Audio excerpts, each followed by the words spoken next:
খেয়ে এসেছেন নাকি যে খাবেন? কোনদিন বলবে? কোনদিন বলবে না। তাহলে বাংলাদেশে একজনকে পাবলিক প্লেসে ওপেনলি আপনি হাঁটতে দেখবেন না। আর ওখানে মাশাআল্লাহ ফজরের পরে একটা এক্সিবিশন বসে, একটা মেলা বসে, কে কাটছে বেশি খুলে সবার সামনে উপভোগ করতে পারে। ট্রেন, আর সবচেয়ে মজার ব্যাপার, আমার এই জিনিসটা এখনো বোধগম্য হয় না, যে ট্রেন যাত্রীর সময়, ট্রেন মানে জার্নির সময় ফজরের নামাজের পরে জানালা খুলে যদি দুই পাশে তাকানো হয় তাহলে আর তাকানো যায় না। কেন?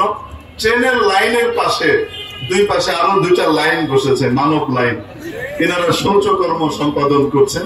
আমার মাঝে মাঝে একজন একজনের সাথে কথাও বলে, একে অপরের সাথে আবার কথাবার্তাও বলে। মানে যেন বিয়ে শাদীর আলাপ করছে, বিয়াই পাতাবে, আমার ছেলেটা আপনার মেয়ের সাথে বিয়ে হলে কেমন হয় বিয়াই, আমরা দুজন বিয়াই হয়ে যাব, দুজন ওপেনলি হাগি, এরকমই আমরা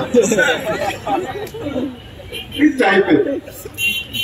এদের মধ্যে আবার একটু যারা লজ্জা টজ্জা আছে তারা আবার দেখা যায় এরকম করে নিজের চোখে হাতটা দিয়ে রাখে, মানে আমি তো দেখছি না, আমার ওটাও মনে হয় কেউ দেখছে না।